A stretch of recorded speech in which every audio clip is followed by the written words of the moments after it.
Welcome back. Today we will cover an entire letter in one sitting. Of course, that letter is Philemon, and it's just this one chapter. In the letter to Philemon, Paul writes on behalf of Onesimus, a runaway slave who has become a believer while Paul is in prison. Paul appeals to Philemon not as an apostle demanding obedience, but as a brother in Christ urging love. He asks Philemon to receive Onesimus back, not merely as a slave, but as a beloved brother.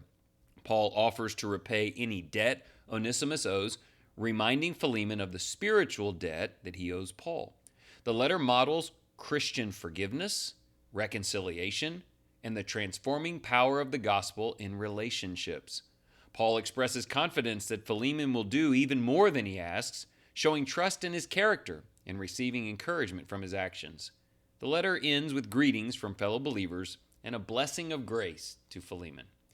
This is a great book. It's so short, and it just represents Paul appealing to Philemon to receive back this runaway slave and demonstrate what grace can do. Philemon challenges us to see people through the lens of the gospel. We are not defined by our past roles, failures, or status. In Christ, we are family. We are called to forgive as we have been forgiven. Reconciliation is not always easy, but it reflects the heart of God.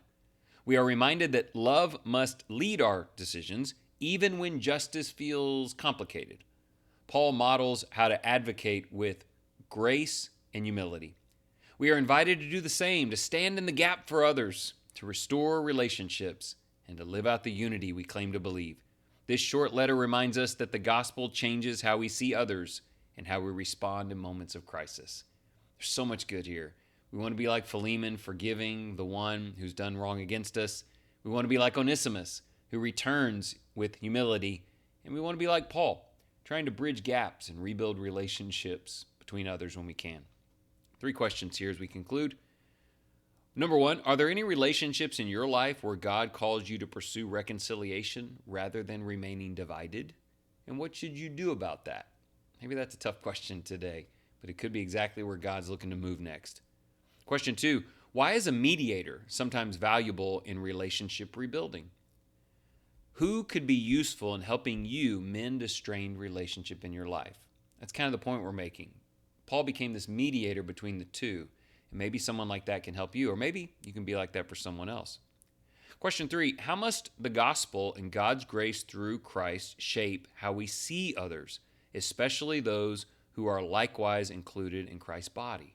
In other words, you have a special Christian here. You have someone who's received the grace of the Lord. How should that affect your past, your present, and your future? Let's pray together. Forgiving Father, we thank you for the astounding grace that restores and the abiding love that reconciles. Teach us to see others not by their past, but by their place in your family. Please help us to forgive as we have been forgiven. When conflict arises, help us develop the humility to seek peace and the courage to extend grace. Show us how to love beyond obligation and to act with compassion even when it is difficult. Let the gospel shape our relationships and heal what is broken. May our words and actions reflect the mercy you have shown to us. That's the key, reflecting the mercy that you've shown to us to others. Everyone needs it. Everyone. Maybe God will demonstrate his forgiveness and his kindness to the undeserving through you to someone else today. I hope that he does. Thank you for listening.